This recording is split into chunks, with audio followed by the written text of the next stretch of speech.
So today, waiting go happen for Parliament. We go get broken heart. Oh, we know get broken heart.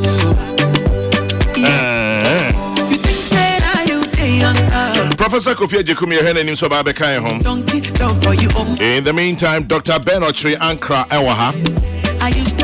Kumasi Mayor Sampain Abekai home. You can pack and go. Waiting go happen for Parliament. They go pack and go. You live in your case. I don't go follow you again. No do. Mami Kona Memra, Emmanuel Akoli Ewa Humano so Imamaji. Yes, sir. Yeah. Boko there. Boko Nyamiadum. Mrashe bedroom or to say. Mrashe bedroom higher Boko, no no. Omonche with you must speak and mention here. Now so Bati Mahanomoa, Ewa International Conference Center, Grand Arena Hanomoa. Oba speaker transferred in Sa Eye Nifasua, Eho Emma. A party majority national Oba Bihu a NDC Machuja Fono Ena a pay a honomo Modoso.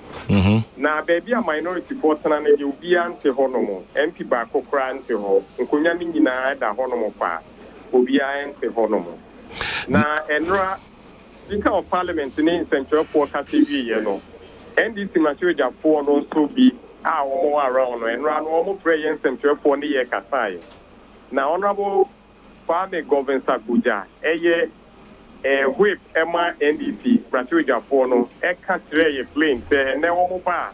On the bad Etna, baby, a year, baby, a majority for Etnano. In the sense, one a majority, Sano or country. So on the bad Etna, baby, a majority, Tenano, it will speak a right hand side, no. Now, say, NTP Machuja Fono, Epa, now, one more day. Near mine, Sema, a beboa or mine, no, any Yasunemono, and no dear Ombe cooperative. Now, if the Oma say a Matibe Jumano, a becos was our final. So, normally, there may be Pana Moshane Moa, and ya the Ombe cooperative with Tom. Into beside me, then a Hanomotia, a NDC Matuja Fono, a majority side, but my baby a minority portion and a na mwahu MPP mrachebejafoni bi wo ho kakrie bi ba around and so man tenase kakrie bi head almost call back to job 600. I see na NDC for no atufo senior bompanyifo nyina wo ho. Yes, Dr. Atufo no ha sisi akra na ye de no bon komo o say ye bi tan say nti den e be koso si or Costanasi, no, ye buy inside that, the Ebecosun ye be whom you not, or also see baby a majority side, no hormone or no say. I see. Na speaker, as you said, no on yam by, but when you think I say what baho dear. Speaking yam my say on my parliament or cry, yes, what about chimbanum. Well, maintain say what back because block. Okay. They say you International Conference Center in Timuchi. And the honomo, and I mean, say meeting be possible because Dr. Atufo a pre-sitting meeting, no leadership both sides, any speaker, and but me who Dr. Atufo the side, no leaders, no be brave on her. And not say be a pre-sitting meeting, no in chat, yeah, now say it's not going on at the moment. With the speaker. Into no, and I mean, said the name of the speaker, no, Habana, Akaka, now we move up a hand no more. That I can tell. Okay. Well, you be jaho, Bibi ni abesaba. You, Madam. Yeah, that's it. You. All right. Bye.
So is Parliament going to give us a broken heart again?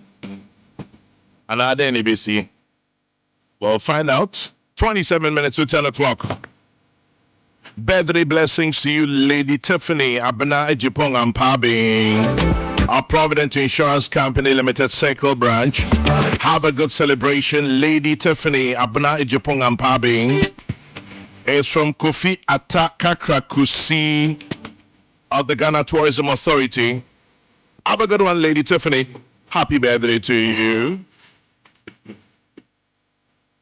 And shouting out you, Mrs. Evelyn Flesher Joleto. I know you love this one. Enjoy, sis.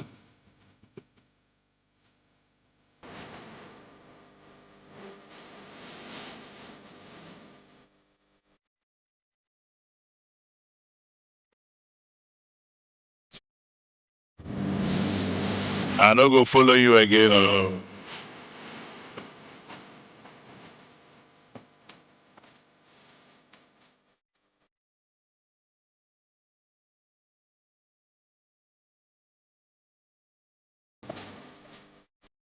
Get an early bird discount from Samsung right now. Walk into any Samsung shop and save big on your favorite phones.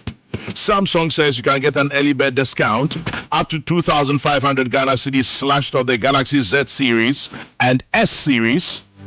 You can also save up to 500 Ghana cedis on selected Galaxy A phones. So save up to 500 Ghana cedis on selected Galaxy A phones. Get up to 2,500 cedis Ghana cedis slashed off the Galaxy Z and S series from any authorized Samsung shop. Go ahead and save big. The promotion runs up to the 17th of this month. That is 10 days more. Early bird discount from Samsung.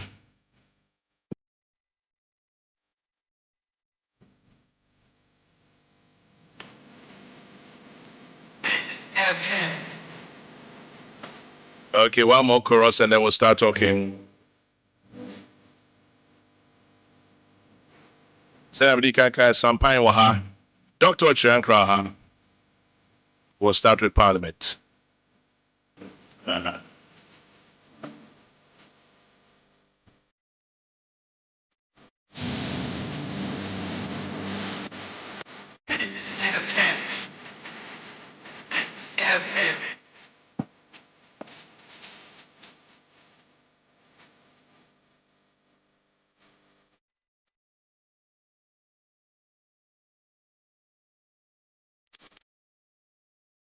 Roll down. Yep. Kumasi Mayor. Jaman General. Manche. Yamidio. Kumasi Koye. Yamina Dumpaye Bibia Boko. Great. Yama Kwabas. Now me buy me who ye. Sabina me yanka. All means Gabefa can be so dia can will be able to say my dog would be but me fan the owner say no na difo. Sampine. Na o schedule to say. Doesn't am schedule to say. Dr. Ankra Machi. Mpacho me din di Ochre Ankra. Dr. Ben Ochre Ankra of Agri Memorial Fame Machi. Me dasi nyame jira. Aha. Na afi Sampine bisane say opeso obebo msubo no. Na ono ne schedule na ete say bisane. Ne schedule mum dia na edi. Bisane say ono peso ye case. Say me buy no. See edin komasie.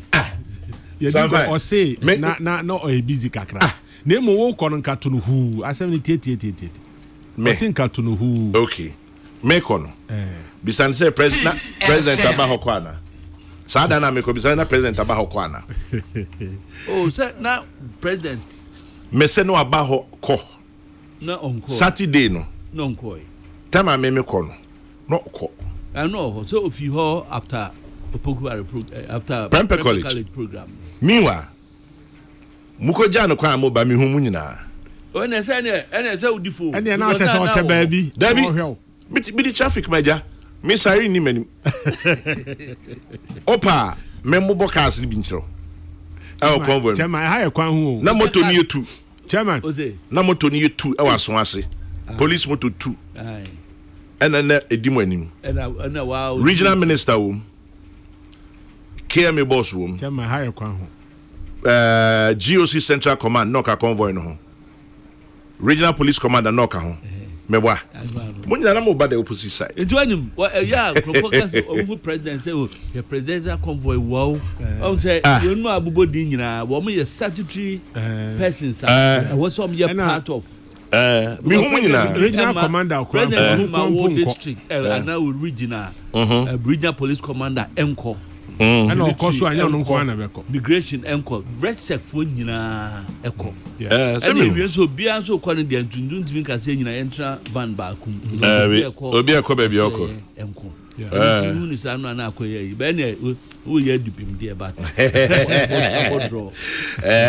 lawyer na me hu ye but me shisha me nsema nsema kasa but ono no say oba you about you know so no ba Prempeh College president but ana me but now wo be bia senka hu na David na me ne na president betwem anyway and no say vigilante no betwem mitie ye na so hu me no wato ne sanem so to be sebi monkeys play by sizes enye miti preno no enye ma fe no kra Chama yeah be 2-3 weeks ago we ka asem bi wa then ya na akokere asase no yes regional minister Simon e bi obi anya mi shira na no pe amen otu hu anamon na me ka fa fidie su se nipa osoma no formina MC no ono so akoye adwuma no pepepe oh good 7 ye ni enya nkwa ni hu asase e ka o se e ka ni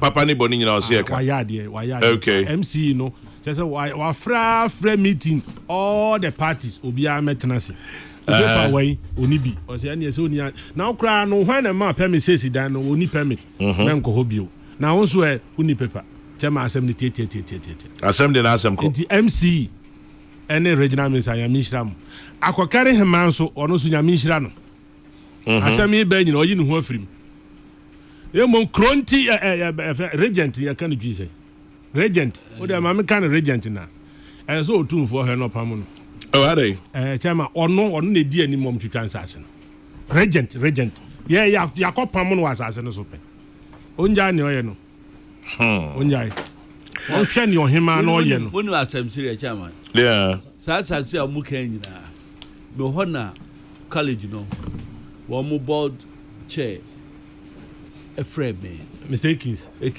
yeah and not see me makora bi ye adwuma bi wo masase so na say me makora wow o see what they say no boni din na say me ni no o see wo na and am say chairman for me na kokre for me na adanse majority chin ru na so instead na majority am say o ka say kumasi ampa me bi ba bi kura dia nka be ka say na eti nipa kro no mu nkope no na mu empam nti wana me ka say on kanche you know district chief executive no man Isaac for no enko because people have been using Kokrokoo you see a team painful din basa because the time no ka say Kokrokoo create account be call Facebook ma oh de bebre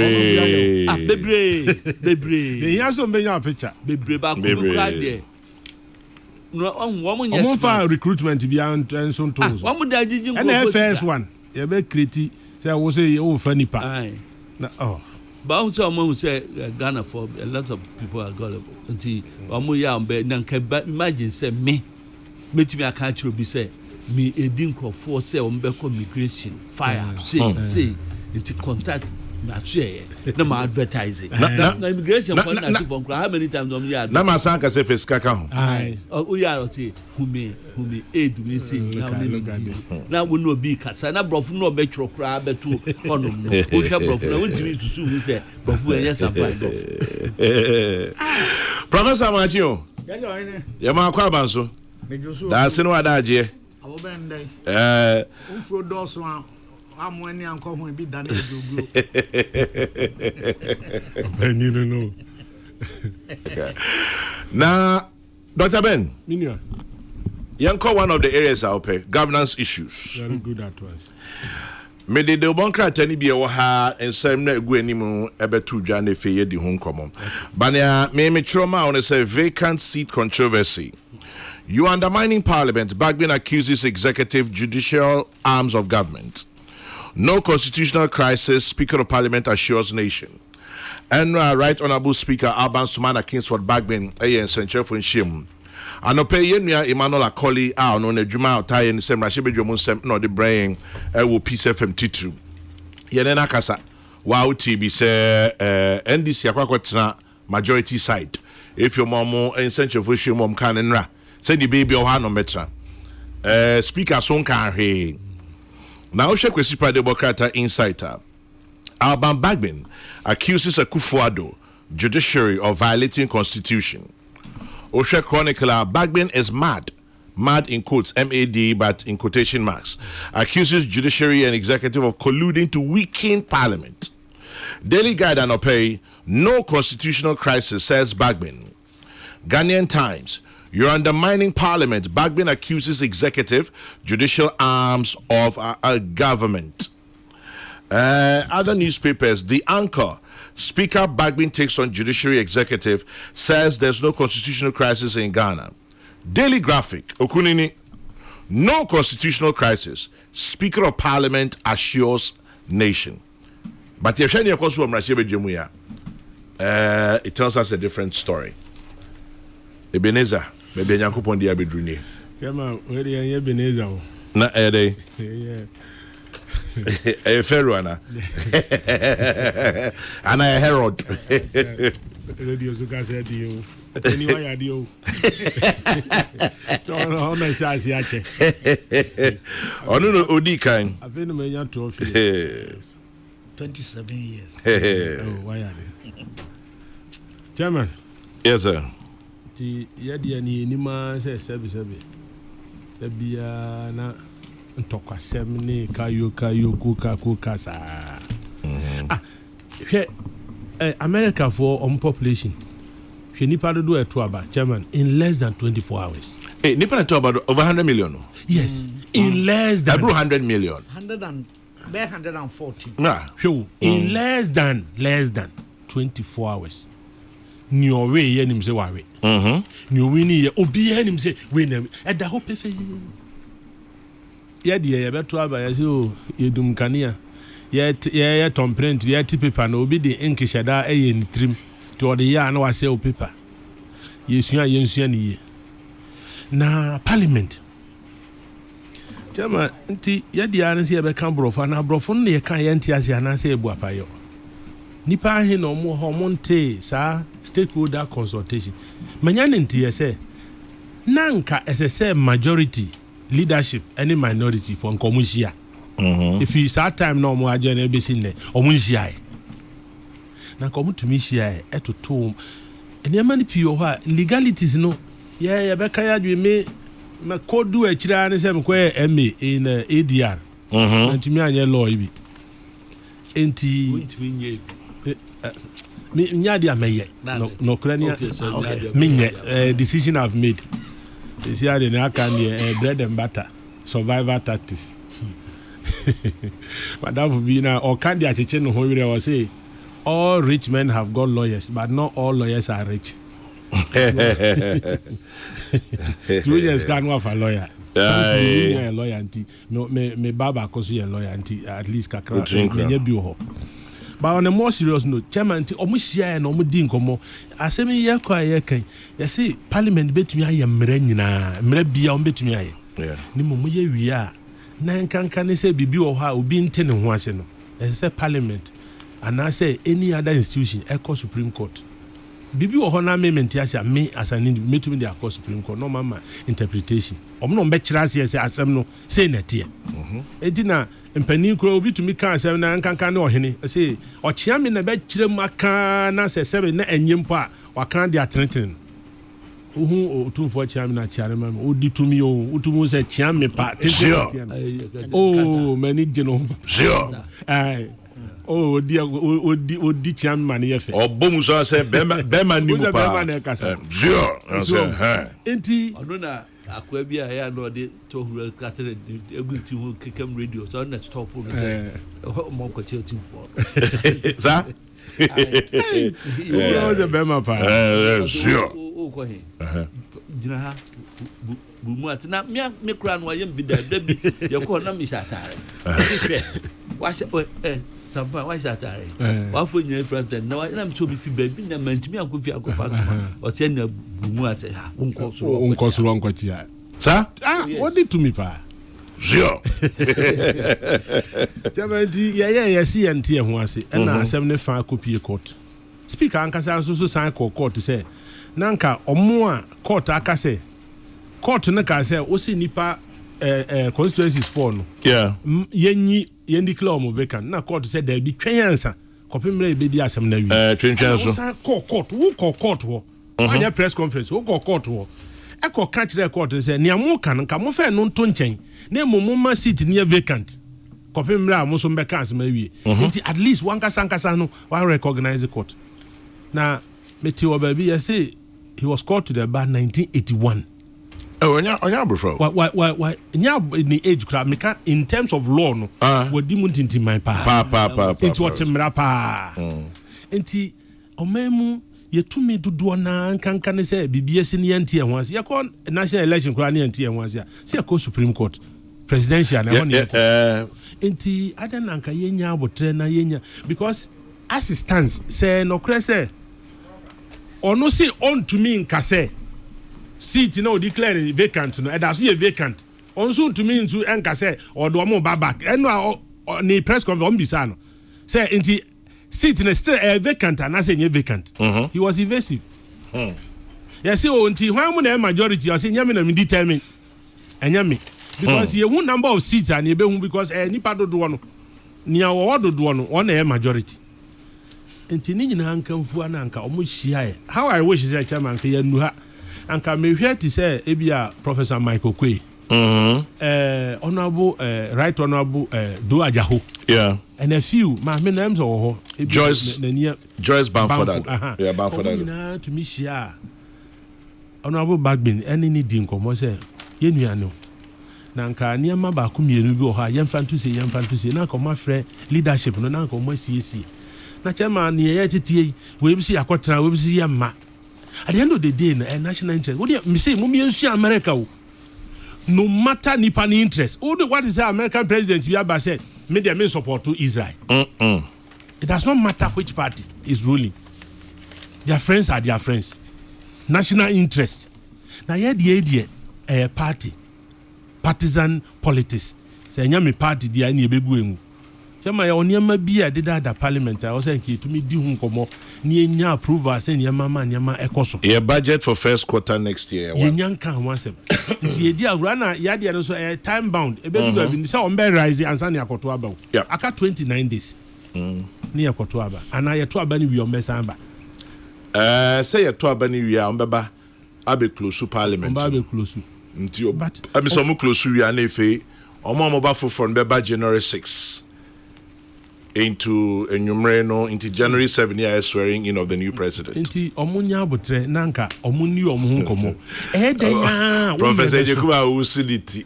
Chairman, position is not possession. And you'll be an name, sir. And sometimes possession is not even ownership. Etina wo high obi dan o to be say oh me come if I have brief nya odia it's not say wa high enti but nya odia emrebeso obi a ebi ma bako onso emrebeso beko etada bi a nesem na o kan o to me say no kure enso ekwan a all fast wa all kan no. How do you just say the judiciary and the executive almost sabotage a parliament? Enti niam bi a onso ye no obi so be ka say onso sabotage executive a enti ebe ya ode chama ye ni o man mu na speaker na owo Dubai o ma parliamentary service ebe hia no Dubai ho mom ko ye meeting in a hotel oni misika do almost spend here. Well, sure. Chama speaker na ono as an individual also back Ghana no ye meeting when to me ama the whole parliamentary board omo full plane fee ha eko Dubai eko ye meeting no omo ko man ye meeting no hotel omo ko no man na omo san by the same day tickets are here sika say let us know Only 3 days. Equity, let us know how much was involved. Only 3 days, Zampa. Only 3 days. Chairman, you knew a man when I say, oh, President Kufuor or Kobe Bina or plane of Fuya Hokani, Yanteda. I don't know, almost the end of Yantini, Sicado Recum. Equity. Enti, Odo Sabako, Echere, Obisono, na and nine also Echere also. You are not perfect. Enti, near my cost, do one, on say, NDC for say, speaker, cassette, Yankotana, high better. On young can win, on your dick can or see enter into a better. We have to let cool heads prevail. I tell the Bia near my Akuma no costro do. Na yan you know man no na ene wa kiziwe etna wa kiziwe ye ni o man mu na speaker hwe honorable Kokrokoo free what ya tian say akwara na Kokrokoo free or Dr. free or akwara over 70-year-old man. Oh, he's almost 80 years. Over 70-year-old man. Na ne ba kwa me free ye kura wo say so enti wo de say e fa ho de a ene ye e fa obi ho de a ene enye na susuampa sanka sa time ya the free press conference ya wo do on say trending conference na wo free o mo say minu ya nketo ane mo mumra leadership wo tran ye ni nkomo e chena mpese parliament ya san free ni e be dwenedwene o man no e dwenedwene o man no enti sa time no chairman tin ka no pe enti enti say eniama papa bi AC but not sure person say o man penina na do any Supreme Court o mu teacher mrashebedwem for o mu fan odie so obia ni ho in his right senses obeka say opne so and ogitum say president and judiciary so omontena so legislature no so obia ni ho in his right senses and obe support such a call. But is that what is happening? Sana air course one because I didn't know who say Supreme Court now who say uno omonya adwun wakoho wankase wakoho anka wo pay reliefs and wanya unya ya anka obeka sa asema okay Jama okoye no ye na open onya ya nkobeka ne okan yi meaning but put your ego aside and work. What is what can say the most experienced so far in that particular parliament. The power of the Supreme Court ends where Parliament's nose begins. Oh, small okay. When I make us say, a lawyer of such status in society over 40 years. Over 40 years. Who to make us same way? Say it be BSc yasi and TSC and a constitutional matter. Constitution is so any powerful a group of persons and as a institution I say bibi bana yen TSC where yasi and TSC. They are close with that part to interpret. And now more crime on your majuma. What you see your mouth crime away your parliament. I am number 3 to me the head there. I am number 3. You what is your number? Who's a head pa? No there so obi dey odini to me or Supreme Court. That's on there more nyenadwuma because wo dey wo kan bi. There be on super. On can say more nyenadwuma. Or see your adwuma na mum utumi no. And from me media no. Chairman. Yes sir. And I make us say me lawyer. There be. But near air cost ni edi hu adanse say. So one power see nya o ma o ye adwuma. We say common principle. Ja Supreme Court no so nya na adwuma. Ja no nya na adwuma. Na say ye ja obi anso ma say ni obeka bia na ni awo pese wo wote ana wo hu na obi anfa nya adwuma say ni o ma nya yie. Anya yie. Nti on to no bo ase kakra. Eto da am say na 2 minutes ya ye ne desi na adwuma. 2 minutes ya ye ne desi na katu akora. Na say 2 minutes kan adwuma ho. Oh chairman. 7 January on Sam may speaker deal. On to no bo ase.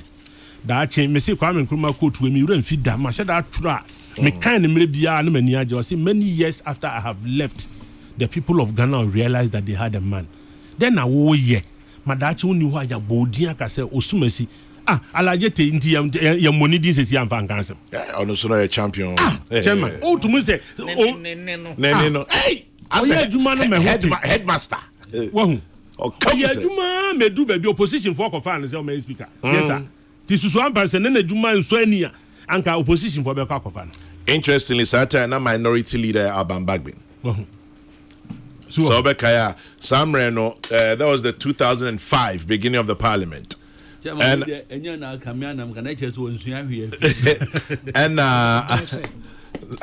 Opinion say best. Na Samre no na President Kufuor president when the second term. Yeah. Eno yi opinion Right Honorable Ebenezer Bejina Sichi Hughes. Yeah. Some be speaker. And NDC so mumpini in terms of speaker. Yeah. Satanura Abambag be a minority leader. Yeah. In Jono Nijina who address say Omusomu Peter Lajete. And yet to Swaba. Yes. And as Sichi Hughes didn't at that time Ghana Hayao. At that time, 2005. He was too fair. And not a fitchery. Oh yeah, Juman nip peri yosu. Enti man opposition for cracker say ye peno. Nti susu ampa or chinebi oniwa. Right Honorable Bagby. San ye beka nana. Well. Say under your leadership, what do you have a parliament near me koso? And kamunin komunzie kakra. Now and then show leadership. You are the leader. Show it. And no sure. The be your leadership. They said, Chairman, what to me? I see only penny do you na say. Nka nia obi se mobile bebomo ya mamun tra konya so obi kwotena obi na so no wan e ho na o se wo show say una ye number 3 na nka obi mo din ka se na nka nie ma boni bi ya akoso enso speaker e de nasi so opani nie ma ntumi isi abusuam na abusuam pani se me de nasi so da nka da bia enti when ye koso den na kire se wo show leadership show it. This is why we want to see that you are number 3 yamfa ye personal nyama no to nchen kakra na enwune o man ho ya anya ne saade a na da bia is about me say as wa hwe not even the institution parliament o no as a person against the others, which is no good. Interestingly, page 26 of the graphic Anope, Reverend Dr. Ernest Edu Jemfi, our chairman of National Peace Council, Nasembi Waha Albert Salia Natural, and it's a very interesting title he gives it. Let's use non-violent means to resolve conflicts. Yes. Peace Council. Yes. Let's use non-violent means to resolve conflict.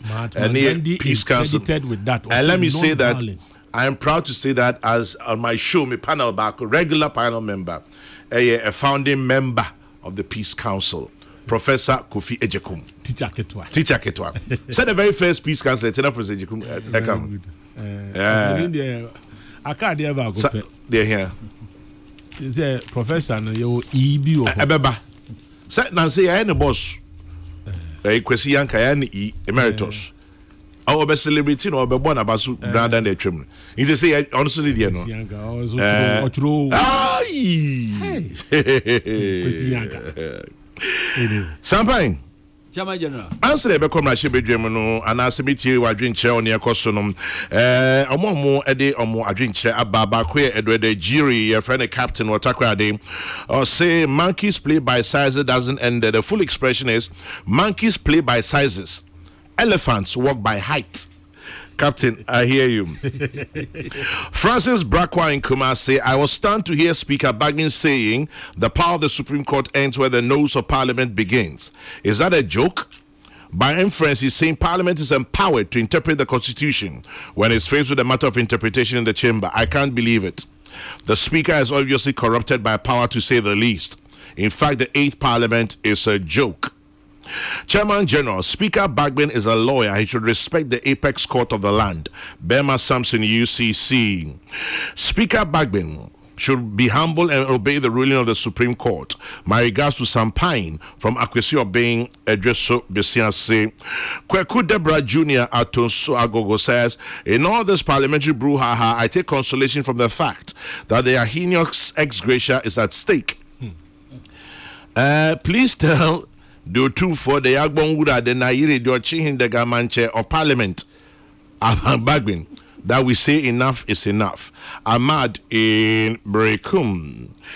Our speaker has truly demonstrated that we are up to all-inclusive government of governance level. I don't blame GM and the NDC MPs and their speaker. I blame the NPP and our selfish MPs. They have created all this. Manoba Stephen, Pantang Village. We're discussing the issue of the minority occupying the seats of the majority for just a short period before the voting. In the physical realm, but it is actually spiritual. That is why nobody understands Chosa in Taifa. Please ask the speaker for me. Should there be confusion? Can he run for his life? Mami Jemfua, well, he has a lot of security protection around him. The speaker was very careful and strategic. He avoided directness and spoke evasively, using indirect language and vague metaphors, all because of contempt. But clearly, he's not respecting the Supreme Court verdict. Kwadwo Edupako Achim Esium. I thank God we've gone past party primaries. We got MPP to lose parliamentary seats to NDC. What we need to do now is to avoid apathy. Let's go out and vote massively for the MPP to win more seats. Uncle Spy in Takrade. The interpretation of the Constitution is a reserved responsibility of the Supreme Court. No other. But the Speaker of Parliament sometimes appears to want to arrogate that to himself. It's an umbrella pushing the Speaker. Charles in offense. So, as this will be my new post, MCG, Majority Chairman General. Which headquarters did the Speaker infer to? Could number 3 be cited for treason than Bekai in Mamobi? Dr. Bernard Trianka, thank you. You said the Speaker enjoys the power more than his salary. Is the best quote of the day. Master Planner Junior Kentampo. Walanyo Inakwetia. Is Honorable Bagman telling us that the Parliament is his bona fide property and he has his own rules governing Parliament? In all of this, we should blame the MPP for voting him as Speaker. Sampai. Chairman General. Yanko, near issue my chibi jumumbre seja. What did you cost an opinion? Mati papa chairman. Na edikan ye namase ene adwuma mo ye ma santiman o my Ghana nkran biase nyinara because kwa ma no ne ko ba bibiara obi atio na ukọ America no na eya ahomachie ade ko ekura no ma sori na wo mu etio a na miami nua eja kwadwo nom de Chairman, Prince Jemfi. When we say Elidium, or say almost 6 hours. Yeah. Every Thursday. Oh, sorry, Peace FM. And yet, as a good Monday to Saturday. Yeah, then I see. And you better will be asked. Now, you can, speaker, so a lawyer. Papa, lawyer penny, lawyer penny, you may the lawyer about quite some nations. Well, when you are lawyer, co assuming, and they had the birthday. Anything for feeding sooner, me mano. Lawyer call a suman Utrinkwa. Or can Vimba born for no, only me, no me, and Vimba born for. If it drew a best celebrate on lawyer CID or Nra. Kwambuku CID. Lawyer CID. And Ra, Mazampai to Asuma. No, ten na maybe, Nami Bamani Tinkwa, and Rana, or Penin Madaruma, or Mukwadia Warrior. A man no sankwaya you from. Hey, open you to me go be. Say. Oh, nice. I want to what fancy that's Chairman General. Yeah. Majority Chairman General. Yeah.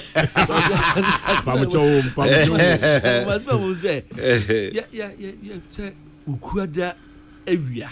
I nyina kwa adwuma na okoye wedding. No okwa woni mu de ba. De be bisa na dukudi nti ade sa da. Wa sheda. Okay. Nti e be ma ekọ so happy birthday. Eko Suman. Na yewura. Onsena Kwame Suman. Suman. With N at the end. Yeah, Suman. Because oh yeah, copying me.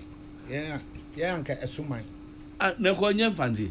I fanti but say na yeah. One Kwame pronunciation. Fante N etimi twa. Yeah, Anka Suman. Yeah, Suman. Suman. Can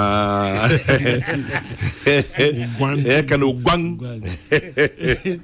The German man, Yamani Trinkwa Nema, Minia CID, or Nene Yuri, so Yamomo Sutrinkwa and a bompire say, Ranty and Meba, Warren, Yamibi Romuna, or Yasun, no bedroom or Mona or Mona. Ache, said them Nimi transit, bear 30 years, so no better transit. Achesa. Kwame. Oh, Kwame there. Progress and pine. So then the year translate. Better 30 years. And also got it. Hina abo. I want some ampo. Was when you know. New right now.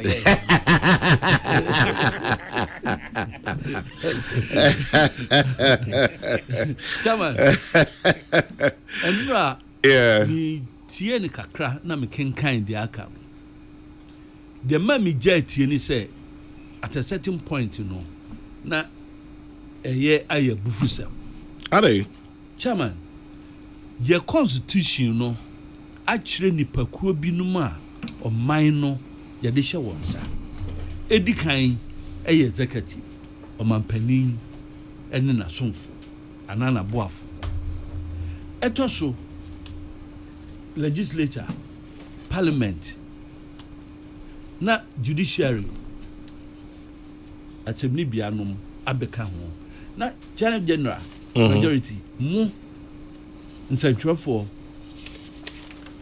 dɔbɔfoɔ mo so mo taa akyire enunu yɛn ɛboa yɛn ɛma ɔman no yɛbu ne yie sɛ mu baako ɛsɔre gyina sɛ otietia obiara so a ɛkɔfa nsɛm ɛba nti sɛ wohwɛ yabakosɛm mu a ebinom kura susu sɛ 1957 ɛbɛpem 66 a coup baeɛ no deɛ no ɔmo susu ni sɛ one arm of government no ɛsɔre gyinae ɛde etietia obiara ɛso sɛ wohwɛ deɛ J.J. Rawlings no nso bɛyɛɛyɛ ɛwɔ 1981 no a na mpɛ sɛ ɔmo suggest saa ɛno nti in the wisdom of ɔmo crafty yɛ 1992 constitution no wɔn blended US presidential no ɛkɔfa UK parliamentary system no ɛde French no mu deɛ de yɛn so efie nyansa ɛne nananom amammerɛ kwan so ɛhyehyɛ no bi ɛbɛka ho ɛnwene sɛ ɛbɛbɔ yɛn nyinaa yɛ ho ban ebisɛ mampanin ne n'asoafoɔ no nkoa no ɛntimi nyɛ deɛ ɔmo pɛ saa na mmara no so no obi nso nkoa nso ɛntimi nhyehyɛ deɛ ɔpɛ ɛno nti na sɛ parliament ɛkɔtena ase na ɔmo hyɛ mmara a ɛkɔ president hɔ na president ɛde ne nsa ahyɛ aseɛ sɛ ɔpene sɛ president nso mpo de ne nsa ahyɛ aseɛ na ɔpene agye kum esusu sɛ mmara no ntiase bi animu a baabi a yɛde kɔ ɛne Supreme Court ɔpene emebo a okay na ɔno nso akyerɛ yɛ mu sɛ ɛyɛ ampa ana ɛnya ampa mmara no sɛ na ɛsɛ yɛde toɔ yɛn nyinaa nso yɛ nim menyɛ lawyer sɛ deɛ me nua doctor ɔkyerɛ ankra nyɛ lawyer okay but yɛ tie nkɔmɔ afia nkɔfɔ lawyer for paa yɛsi Supreme Court ne hyehyɛ ne ne sɛnka no bebree no ɛbɛyɛ mmara pɔn ma yɛ ɛno nti sɛ ɔka asɛm no a yɛn nyinaa no yɛdi so chairman general the man me na me bufuo ni sɛ ɔkasa no ɔse mmara no a yɛde akɔto president anim ɛfa LGBTQWSL no akɔ court no fa ntɛntɛm eni asɛm no sɛ deɛ odi wie no in one breath will give credit and credence to the superior powers of Supreme Court wo wie ya wo kam nsɛm ɛma akɔsusu deɛ na ɔka na mebisa me ho questions ne sɛ ɔse executive ɛne Supreme Court no ɔmo yɛ den wɔmo undermine the work of parliament how asɛm wo yɛ baeɛ no ɛdeɛ na president aka wom anaa wayɛ wom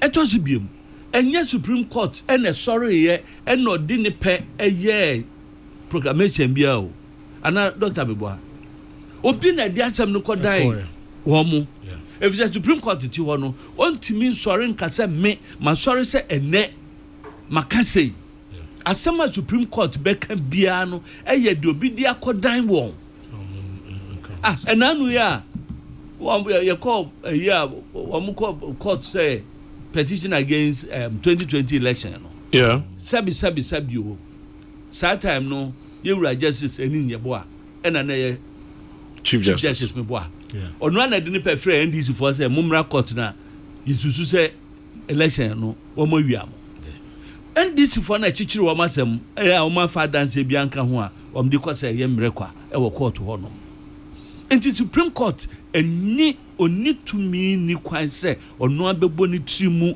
akasa bi yɛsɛ da asɛm a yɛka efidie na nadan kwakufa dom de kɔ yɛkɔdi ya ho asɛm a yɛhu sɛ GBC nom ɛni sɛ wɔn kɔntɛntra parties bi fa ho deɛ saa ta asɛ na kwam na yɛ wɔ ho memo France me hu sɛ ɛsɛ ma yɛ nyinaa madwuma hyɛseɛ ɛsɛ ma GBC no Satan abrofo bi by level playing field na say mo ko o ma tile ho o Sir. street no akada no mbe penti so much na street in don't be penti o ma tile street no fine enti sa enti say nyinara Supreme Court nkrofo na de kodan won enti we say obi na de asem ne bedan enti so no trase na nipa dodo no atusu say sama ye dia ba die wo yewura aba ye fa asem no eto ho na de dia beda ye nim no yenka nwie ye ka wie a de obeye no ya ka bi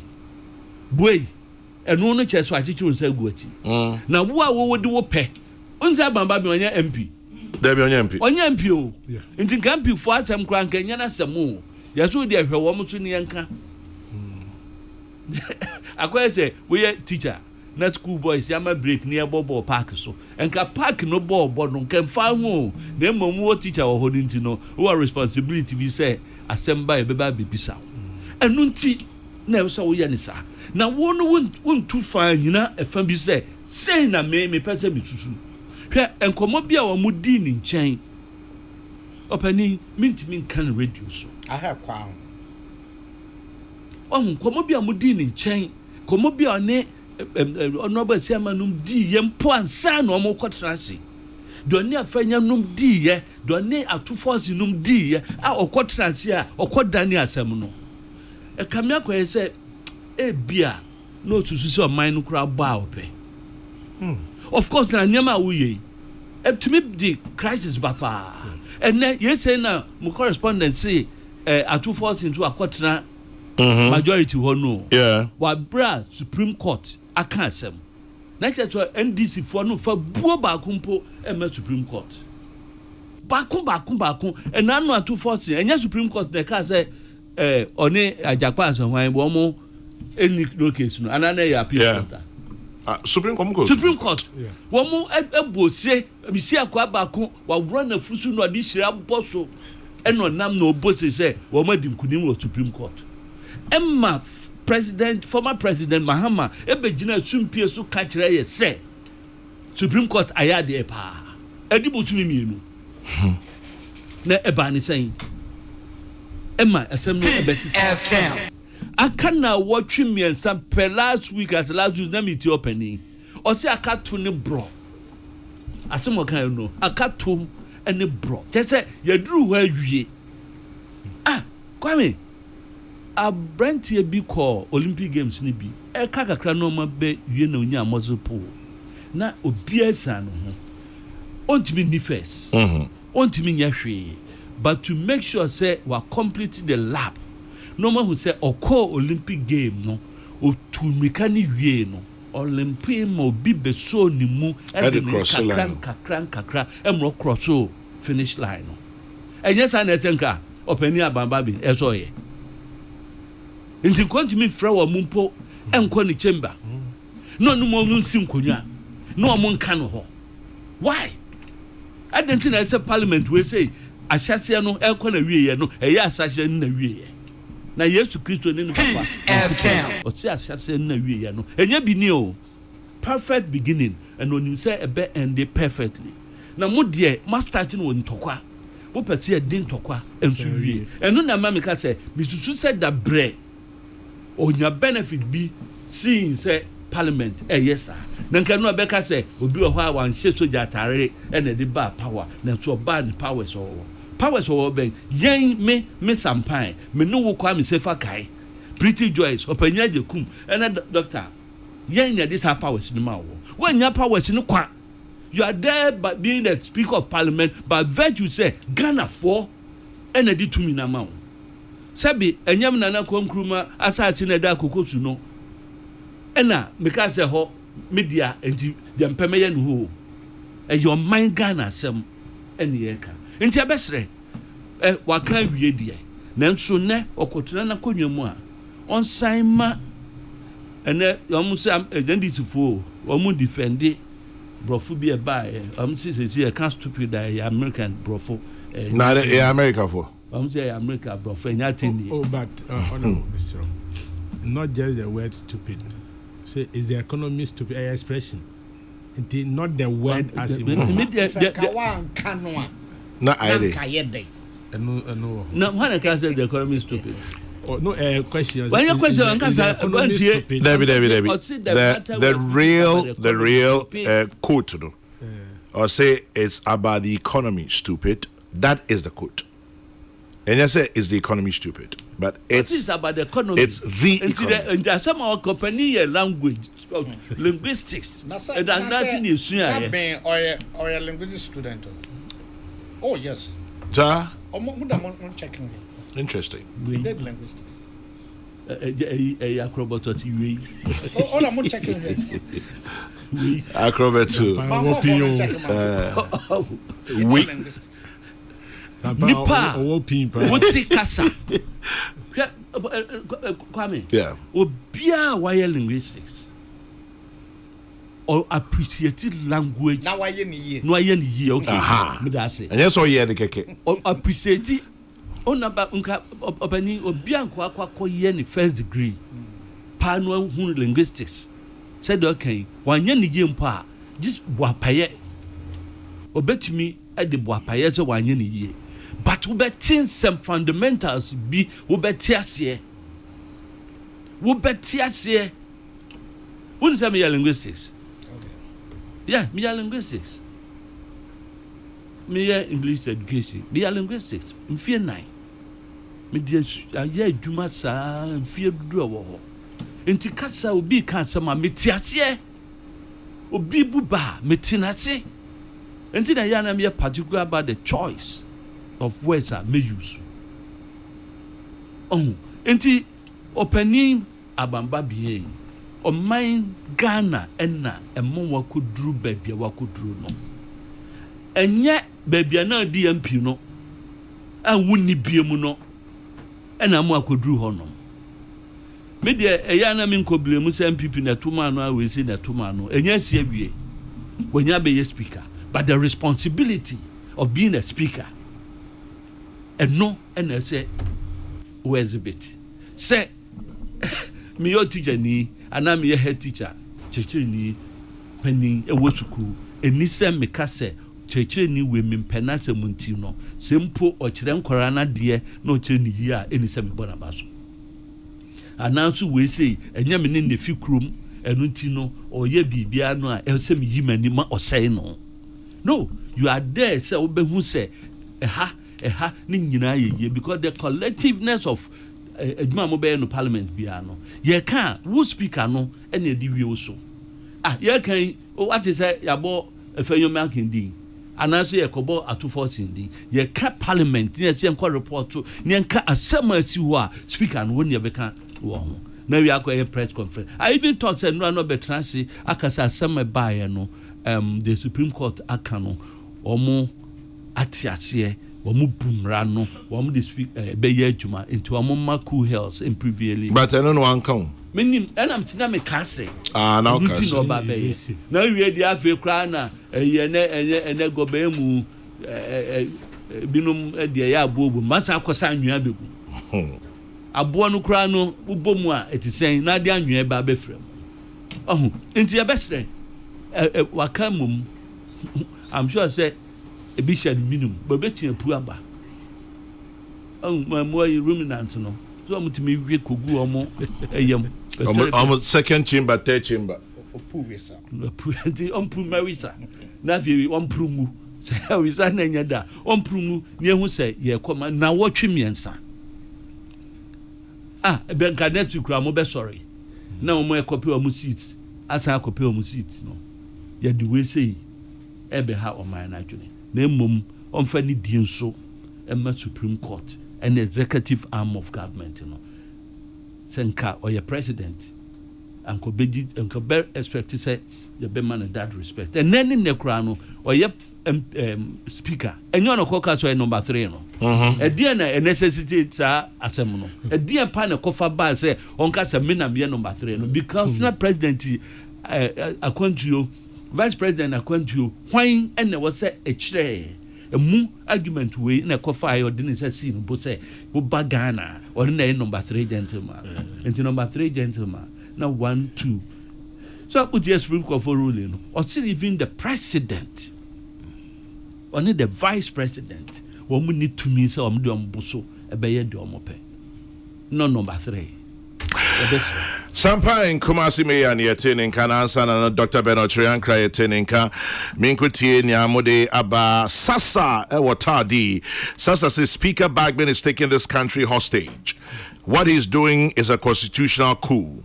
Ask him in what capacity did he address the country yesterday to accuse the executive and the judiciary. Is he saying Parliament is above the Constitution? It looks like power has taken over the Speaker of Parliament over ambition, and he's acting like Macbeth. Sasa Intadi and a no buying. Majority Chairman General, I was expecting number 3 to state that let the status quo remain and wait until the verdict of the Supreme Court. Sewusum in kuntumpo free year. I see we kasatinting. Dan Bekai and a day and no. Open chichimwe. Some kuntumpo de.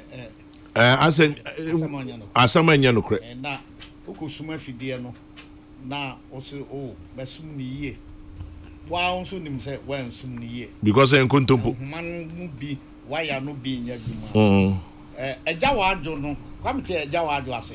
As a desperation, I need it will back on. Now, Abuana Befemwama or Kokrokoo was a Fidian and Kuntumpo Fidi. And to me, and you know. Radin and Copon Mabrego. And then the Casatin.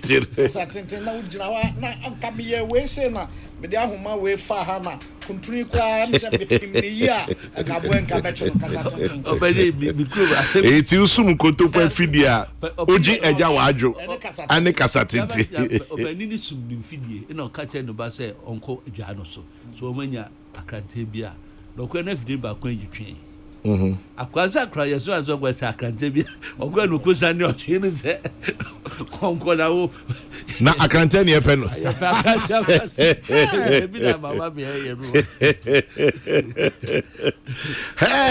Lawyer, you just say, a new Supreme Court, at 214, or say, the appeals court. Oh, appeals, okay. Lawyer, that's say, we live and learn every day. Thank you for the correction. Appeals court. Okay. Pam. And Attorney General Castle will be the Supreme Court by one fan call. Okay. Why didn't the Speaker accept the motion when the NPP wanted to remove Adwoa Safo per the Constitution based on her long absence from Parliament? Can we therefore surmise that it was Adwoa Safo who voted for the Speaker? Ni Ayi from Osu. Honorable Chairman General, what is happening in Parliament is in fulfillment of a planned scheme of making Ghana ungovernable by the opposition NDC. Odeshi Ajabeng in Hacho. Okay. Let's see. Okay. This one I'll let it slide because you're accusing the Speaker of things I cannot substantiate. Into pizza from East Legon. I beg you, I can't substantiate the beginning of what you said, but you also mentioned that the Speaker of Parliament has a certain history of disrespecting people. You mentioned Che Mensa Bonsu, you mentioned Muntaka, you mentioned Dr. Kwekwe Friye, and now Dr. Chianka Kaino, and Waha Anope. He said the Speaker has made controversial statements against the President, saying he can impeach the President. That's true, but no one can take him rid him of his position because he's number 2. Anyway, Pizza, thank you very much. Okay. If you take a cursory look at the letter circulating on social media, you can clearly conclude that the NDC executives and Speaker Bagman are in bed. Uncle Spy, but Bagman is an NDC man. There's no, that is Obianim, sir. Tell Afanyo Markin and his colleagues not to allow the NDC take their seats. They resist them for any showdown. Well, from what we know from our first report, NDC has occupied the majority side of Parliament. Near say now NDC members are no mean 40 from other reports at Mehun. But we're trying to get a Speaker of Parliament. Now, Sampine is right.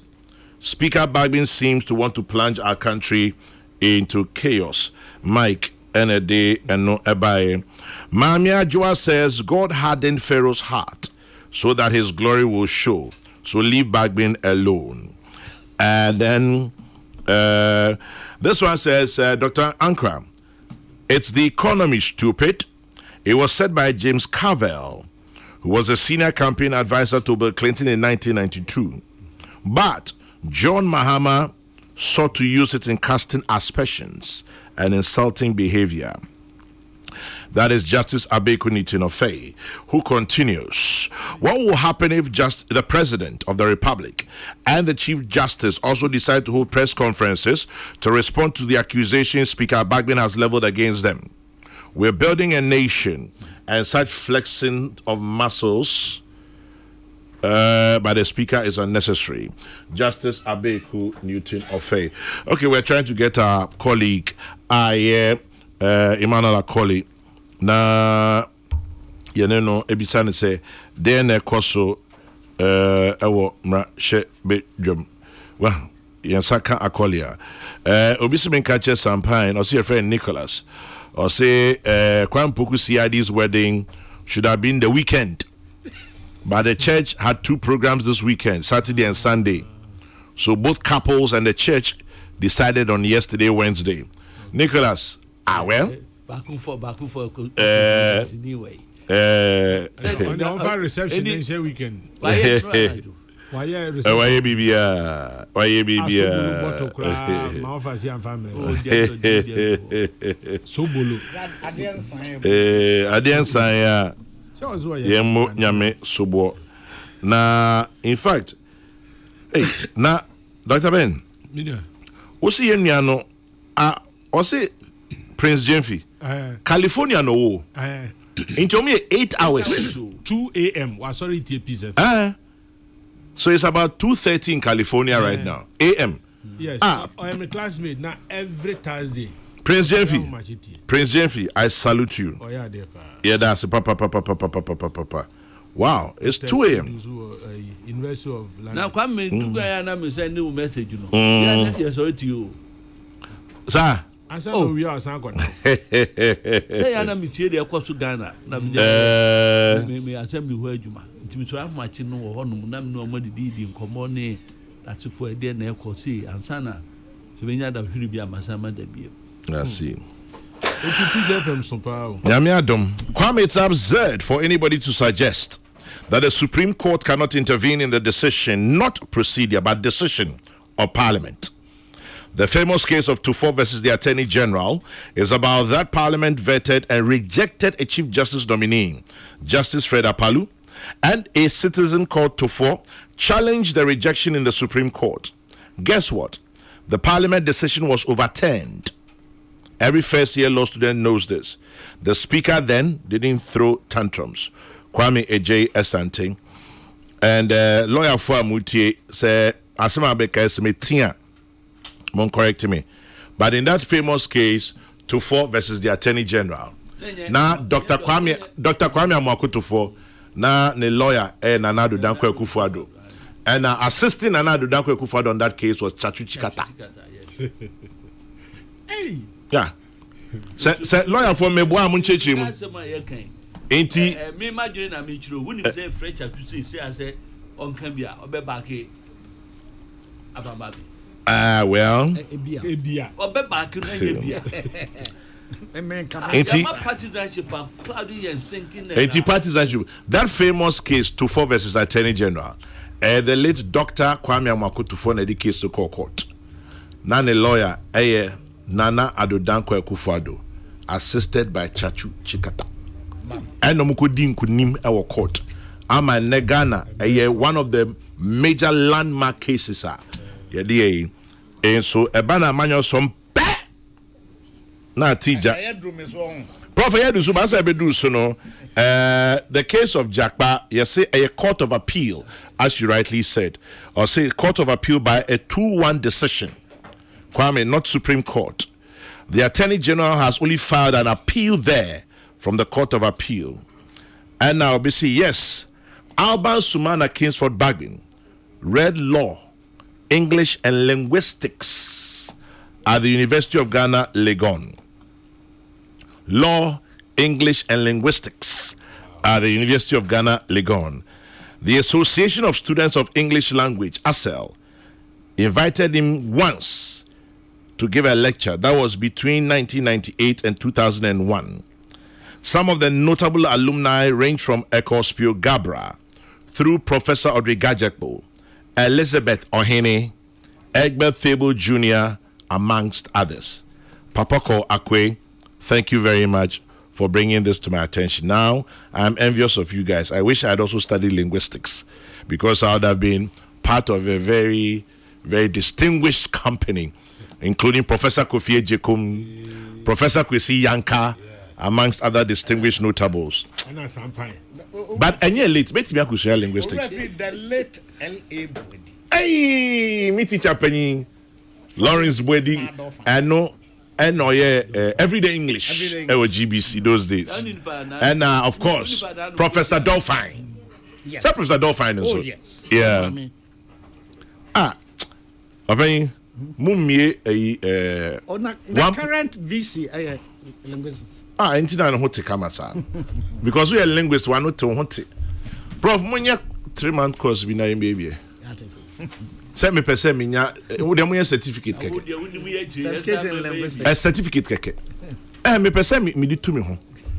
Say, you can't linguistics, I'm assuming. Prof, Munya crash program, it be 3 months. Say weekend school, munche the basics.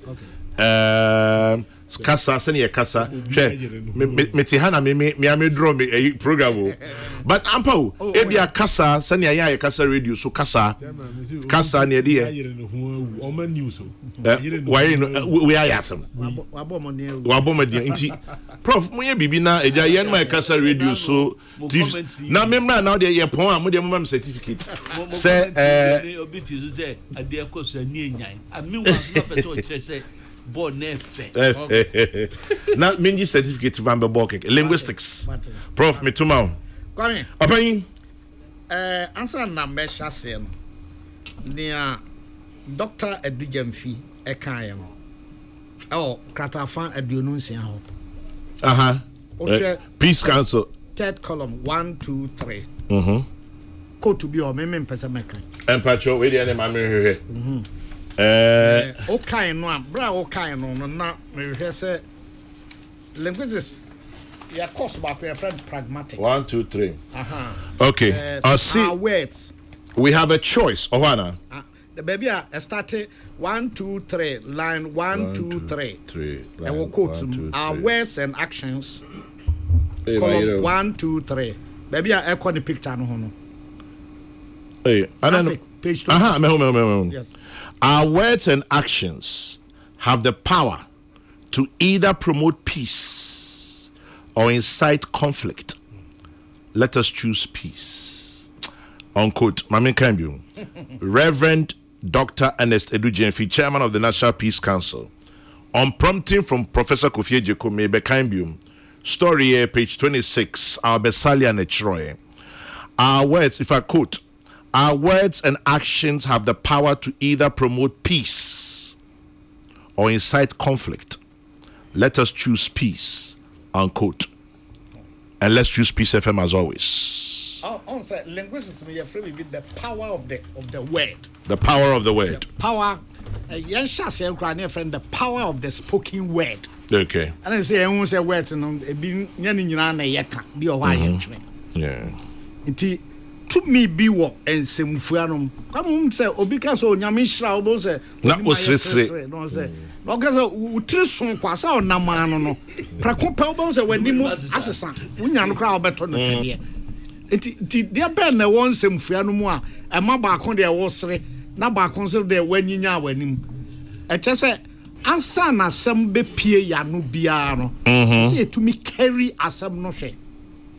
Now, your crop tobacco and friend of pragmatics, a course within linguistics, is the practical use of language based on context for smooth communication. The practical use of language based on context for smooth communication. enti ono obi kasa bia ya upese o hwese ehe fa na de asemi free ba ede na si ya ansa na asemi ya mekan wi a ne nsunsun aso enso ne sei se me hwe na ne nsunsun aso no emwa me ne wa ese me pe kwan foforo bi eso eka hwe so ya de masisi a se ababa ya ojira ha o twa picture o se Pretty Joyce ya bia to ho se me pese otumu a betumi ahye no me ba no to pronum de bo befu betumi aka se asa prono da ho na ono aka se prof bentumu ana wada roma utumu ma ya enkepe betumi nso aka se ye program ya ntam pese epono ano bede da ho no so sa mintum wenu na American ba ko betumi ama na buafu ba ko o de Syria na beye nti ono obitia ya nsam na wo ka no ubisa ho se me ka wi a ne nsunsu aso e de na beba de koso o Parliamentary kame eto be wo sore na obetra na sa sem ya na wo sa beka na ubisa ho se na e de ba kra ampo na me ha bi ba wo de tie me embre yenin nkaso melist wi ana na wi de di kaye embre yenin nkaso emre yenin nkaso obi a se tumi bi krawa ana ye do ahye dwuma bi se ona hweso a kan hu se na obi wo ho ansa na wo ba ba sa ni pardon se bre yenin nkaso a enka wa free ho ama wo ama ba kono no from ente hoda one emre yenin nkaso two from ente hoda what I hwe insurance chassis na wo say wo found and now we are banchefu akwame onye banchefu o denti wan o ba me hu bi da say green na green efe and from ent na hosada koko edun si waso a efe na enyinyina afa ntumi nso na wa hwa obetwa bi egu eti ya bibia hya won sa kai hu say from ent na ho da food for thought miensa wo be ma dodo ye kunja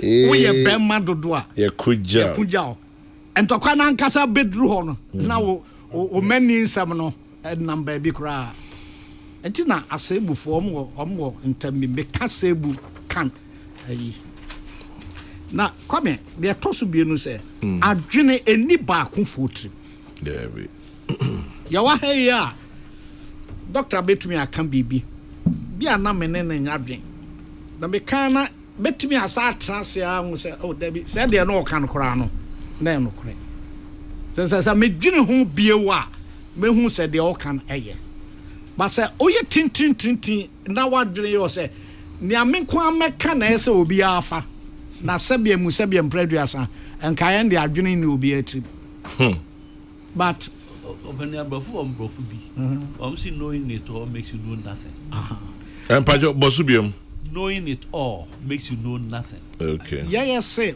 when it bebrebe a o ma ponchiachi god mu obia nipa na ni nam ho nyina unhia obia so ana we dey mechia na ye dey obakwa kopem wo say aponchi bia na board say gu ya wam o say hey aponchi ma chi o when you ate dodo ni nyansan dodo ana twifo se men komitrim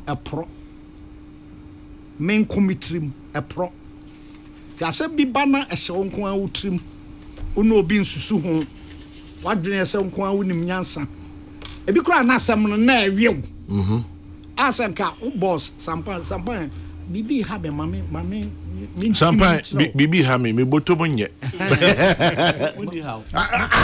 say what solve problem na mame be makasa ase odi she utrimu a ewewa wonam no obu ahwe me de ho utrimu adwe wonam na mu ye ohe ti say di bibi sha wonsa na du ba bi na wa anya men komitrim pro na wo ye obi a otim susu asem e kire obi a asem ya ye kan ye di bible so me ho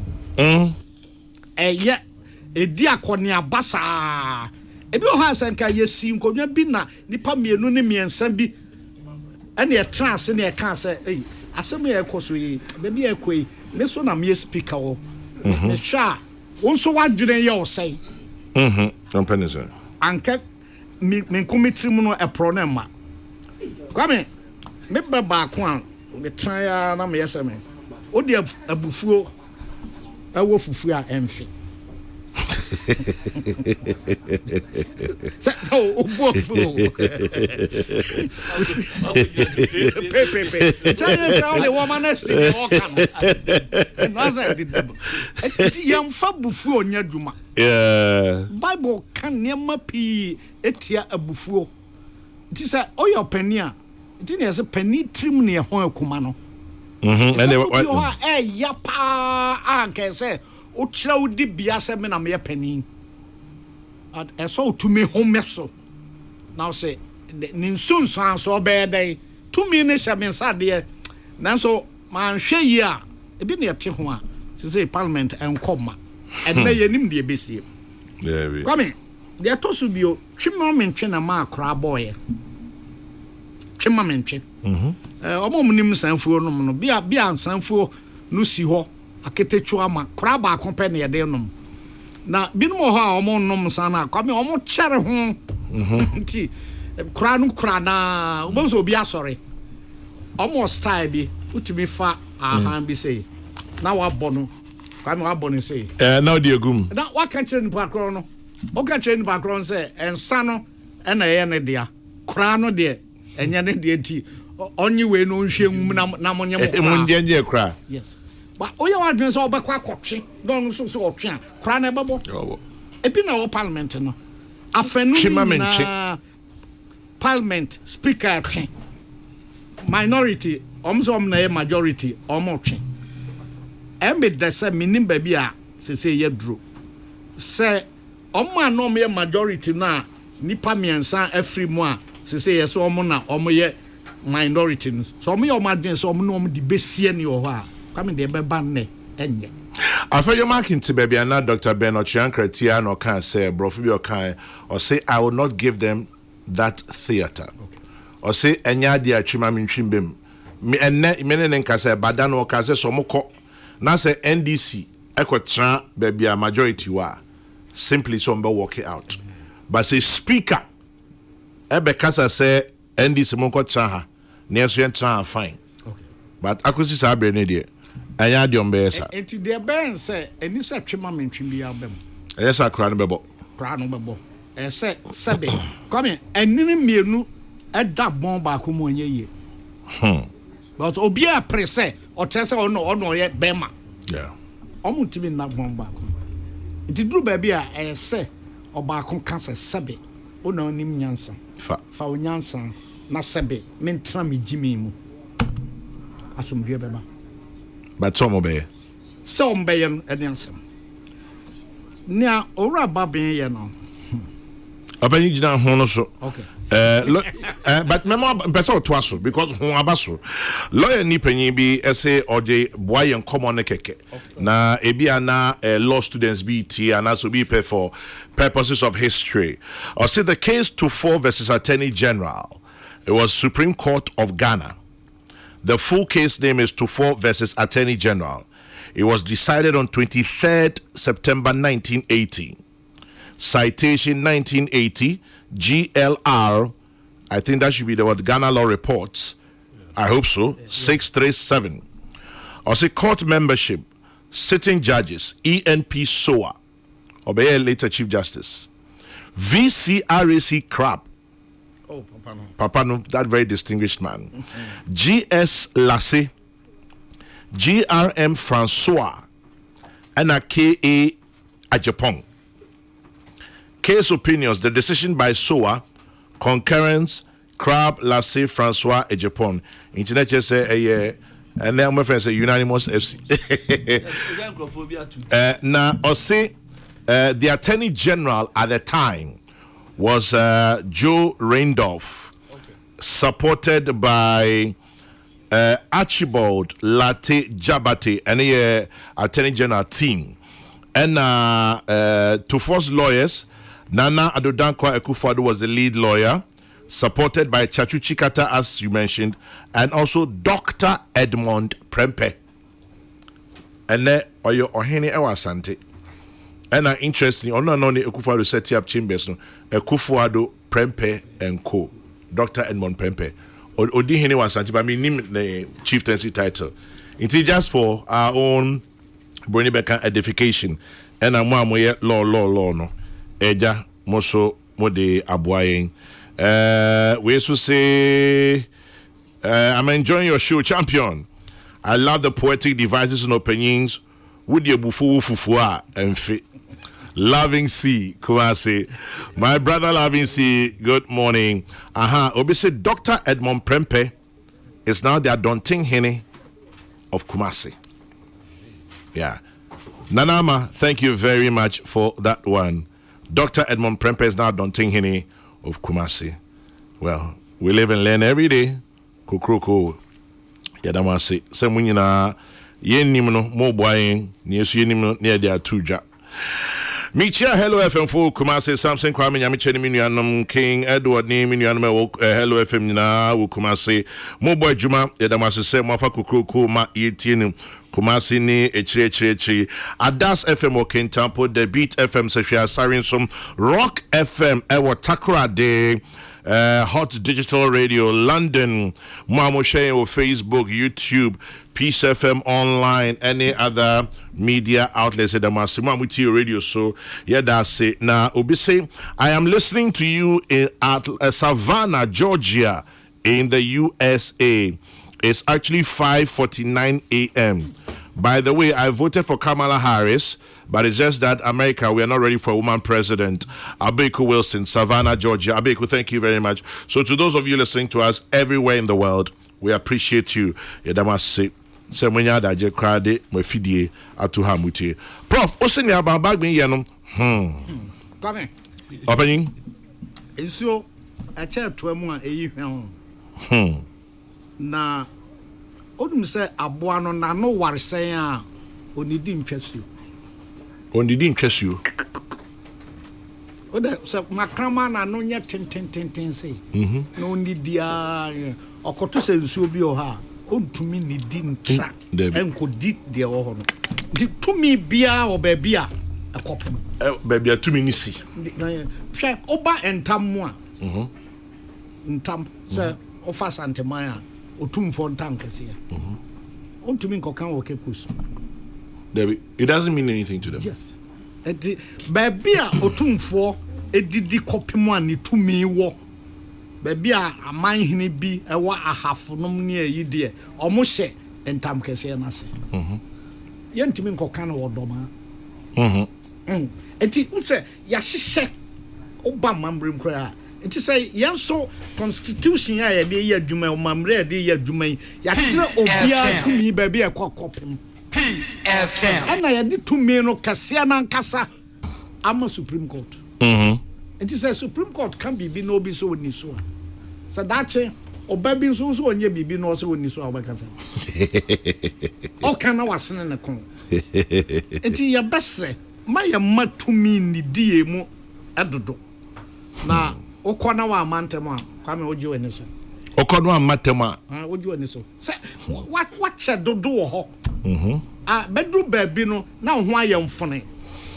So the option time tintin asem we say akabe enu bosumi mienu ye beto aba ne to aba di ye ye be hu say we majority ana we minority I don't know yakon say we be minority a ebi a bosumi mienu ebetumi asesa say we be majority edom kase no abosumi mienu ebetumi asesa yentumi ntranse nka se yema tuo enkotre ba bi etwere na yenkoya nim na yenhwe oman no mumpuntuo esen party gabe sesi ayekoto abe se nipa dumiensa na omse yentomoms president party ahoro bi anya kwae amamu bi yeah gabe if 1957 wa ba pem party aba omamu Kwame, we are na list we exercise book.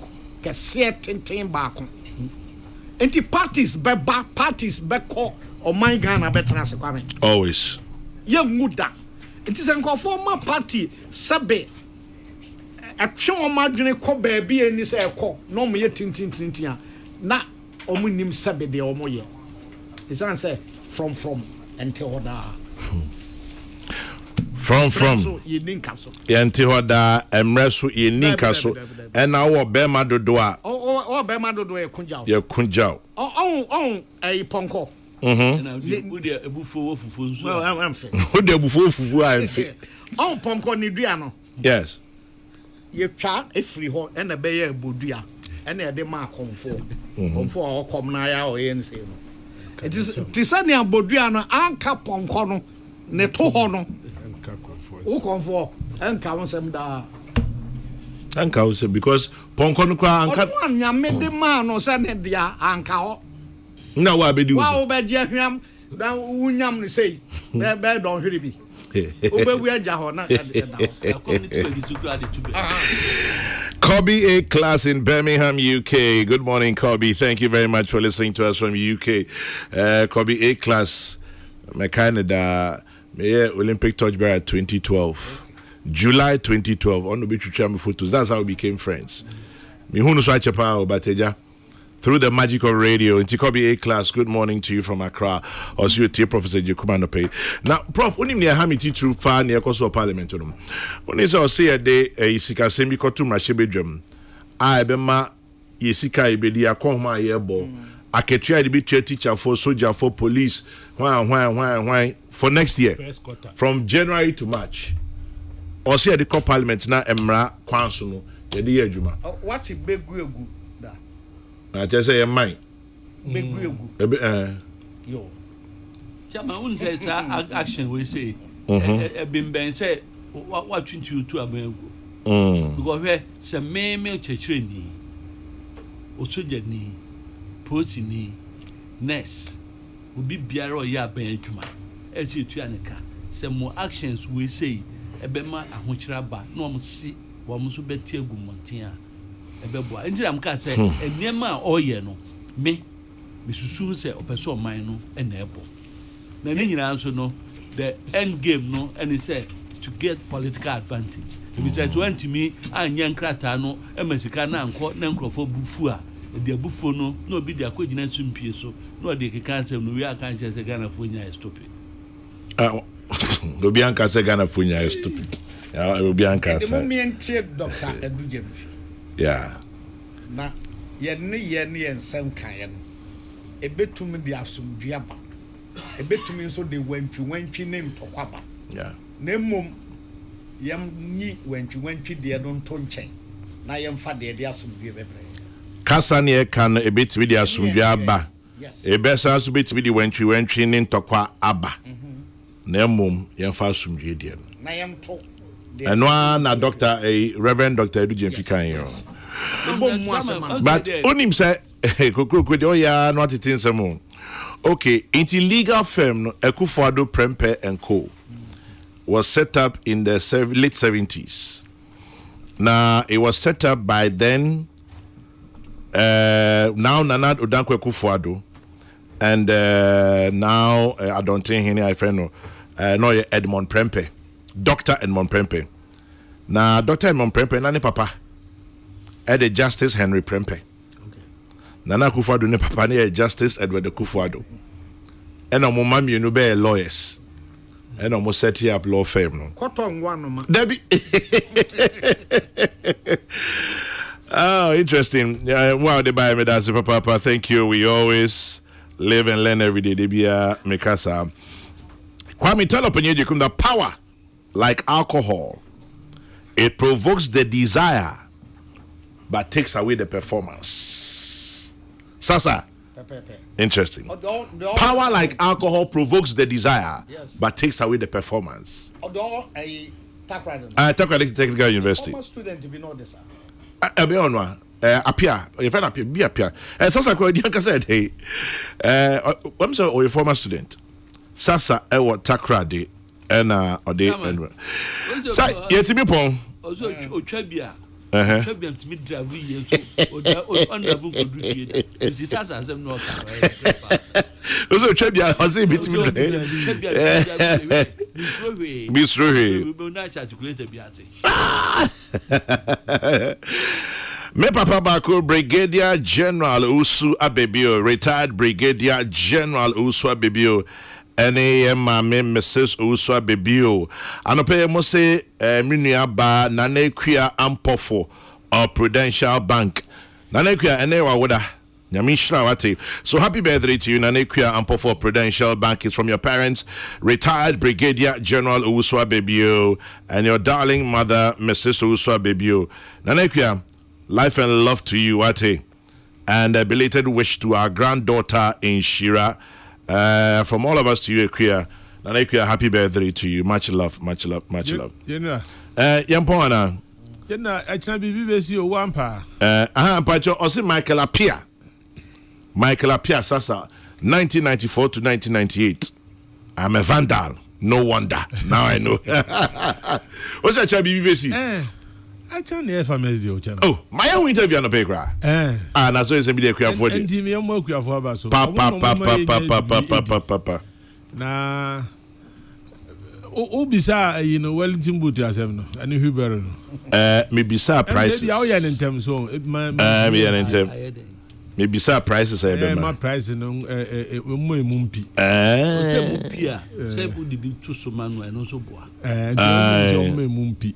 Me price am the man who be good so say we will have Kokrokoo man came afro there so nya bibi and abi afro no nti anu to dey ya na boa but say ko en kwa dey na wudi ka so Charlie, me am work for about akuafo dey ahomache pa na o sorry akọ afu menye adwuma ketwa ahasuo ni ade ma uti anye ya wo kura betumi aka wo nwuram ho wan sampo bire betumi atete ntatia maka kire wo a afuo ya ye kan opani babu asi from to day afi mabru di be usume me yini videos kire wo a na bro ne fe no na nsuo ne tikoye me see over reliance on rainfall ma bono obi na kana say ya boka gu enya agro no anko sa ti wo hwe yakuafo ekomu we se nyina ebi kura da na maminua ayepeti ano ka so obi a okoka na no aduro enam say nintos Brian ko honum ba bi anko yie no ye be bo wo mabaso pa na chairman enye akina no ekoso benenso asem kese bi nso koso pa the next president of the Republic of Ghana Yoweri Mahmood Bawumia chairman onzi wa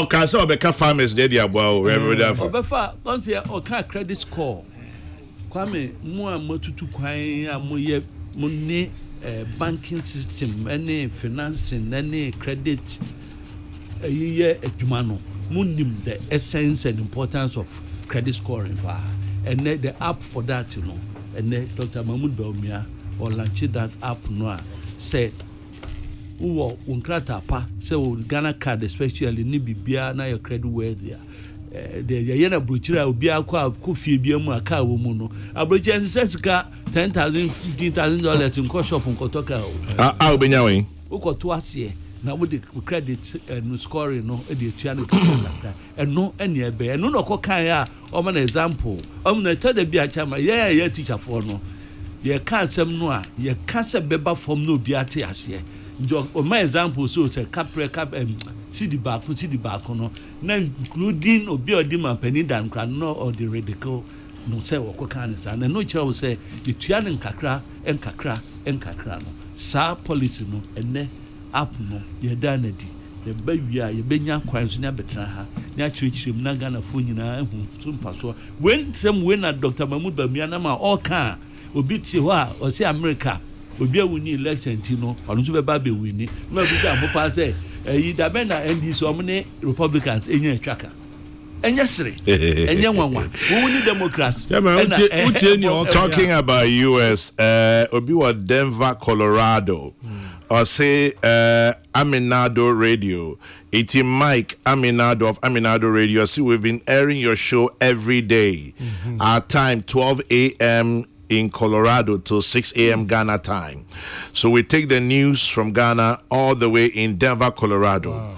And we've been doing from 2010 till now. Wow. Into Mike Aminado of Aminado Radio, Denver, Colorado. God bless you too. Thank you very, very much. Chama unje utie ni ame yo kan ya.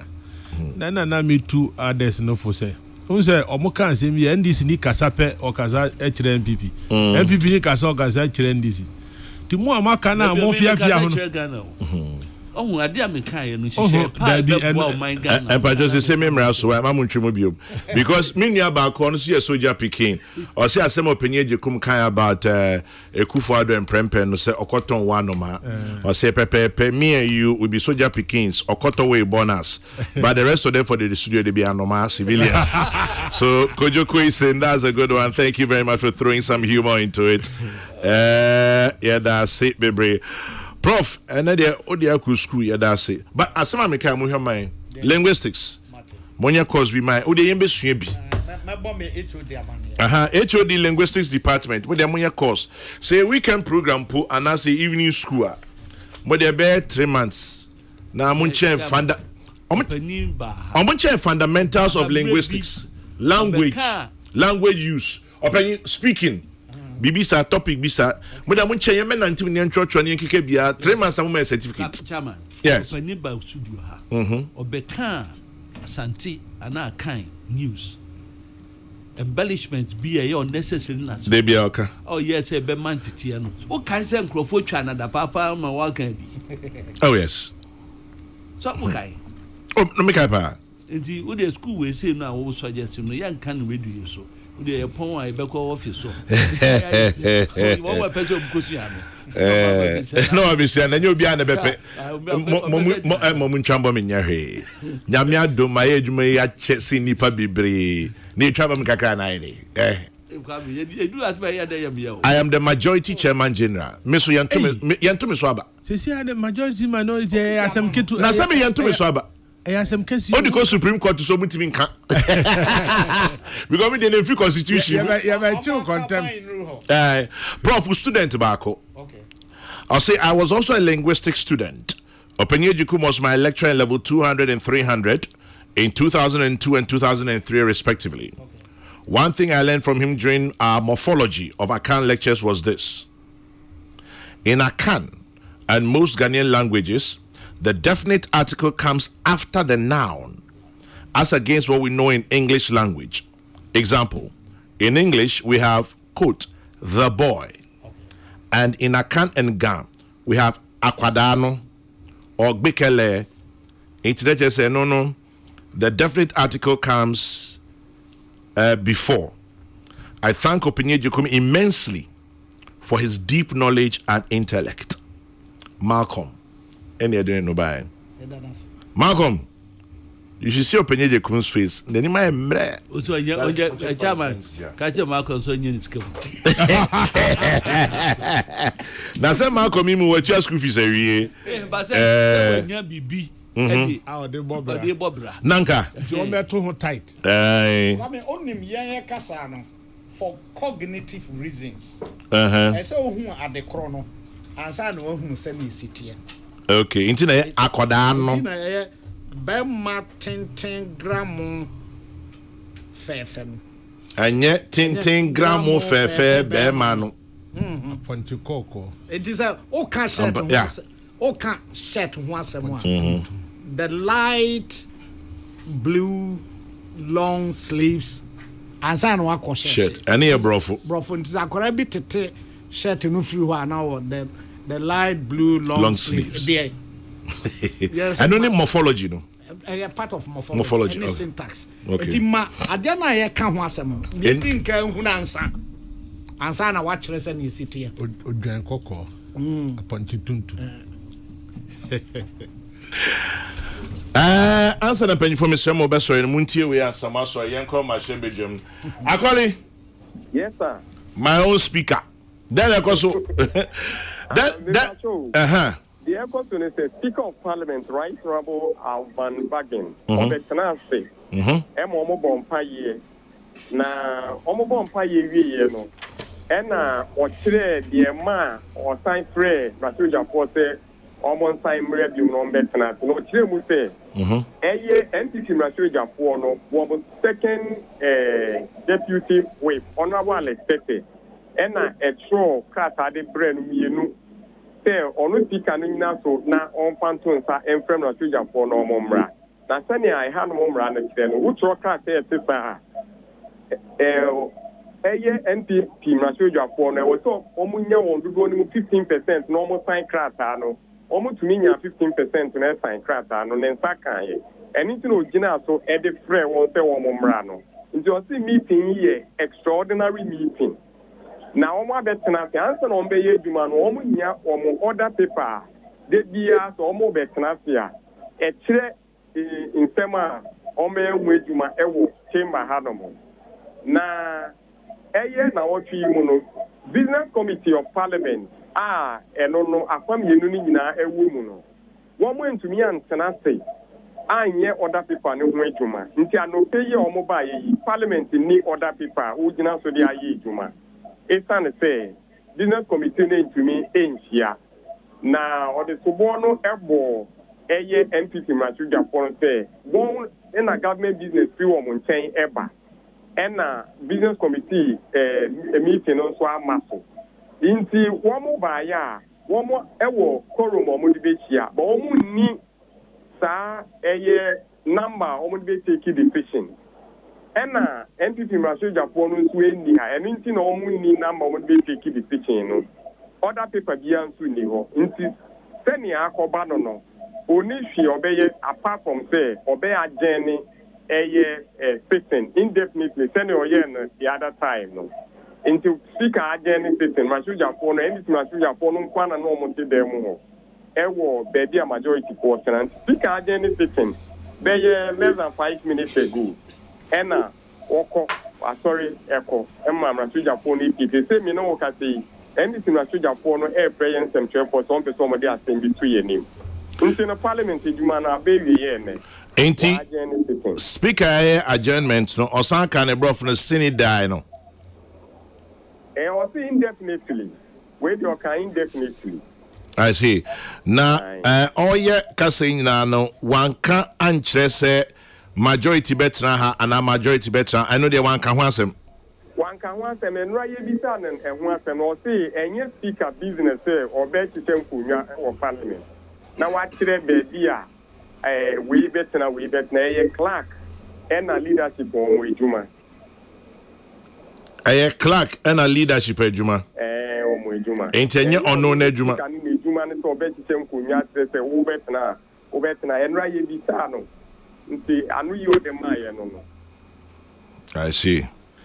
And then Oba one was so, but was say other paper, business paper, ni ho.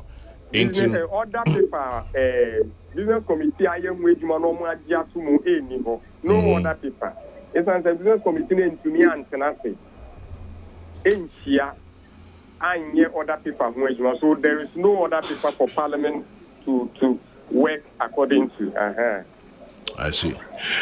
Yo, my own speaker calling. My general Sinidai. Why? You.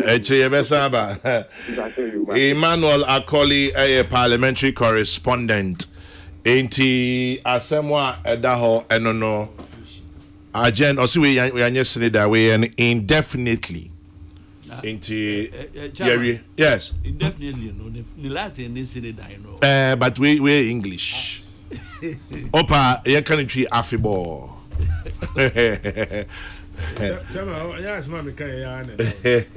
You no leader no, speaker no. Yeah. Inti enra ni enra chia ni Friday ni etwa mu nyina na ofre omo no omo di nkoma ka omo tumi esi gina ye bi ansa na enne koradu. Peace FM. Press conference na onim ye. Na do kunti na to ka. Onim say it's a cost to the state. Chairman, of course. Of course. Beguegu. Prof. Nyona shishen kunya. They say anyway. Engwengu. So my friend NDC leadership, no friend NDP leadership. To me, I build a consensus. But why now you say he will not show leadership? That's where the problem is. Well, I gotta go, man. Sampine, Professor Ejikum, Dr. Ben Ocheyan, Kraya Damase. Let me shout out to my guy Rudy Stone, aka Rudy Piper. Rudy, nice to know you are in town with your little boy, who's a big boy now. Glad to know you're in town. We'll catch up soon. So to my man, Rudy Piper, aka Rudy Stone.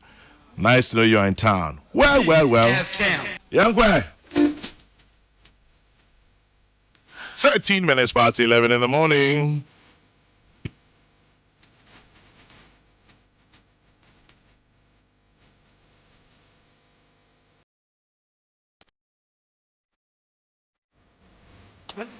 Walk off our bar.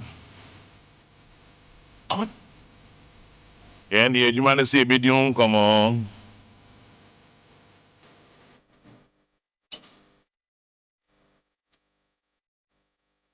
I didn't be in a meeting. You made a baby. I'm not pay.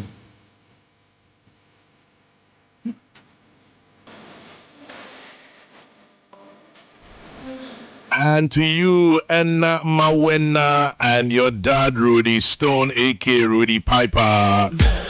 Enna Mawena. We'll catch up soon sometime, yeah? Before you leave town. I'll tell you a bit about your father. Rude boy from birth. Kofi Kumbelson is next on your radio. And the news is at 12. We've done our bit in service to God and country. May your day be blessed. Remember to keep your dreams and hopes alive is all you have. As always, when you stop to say a prayer, remember to say one for me too. God bless. Good morning.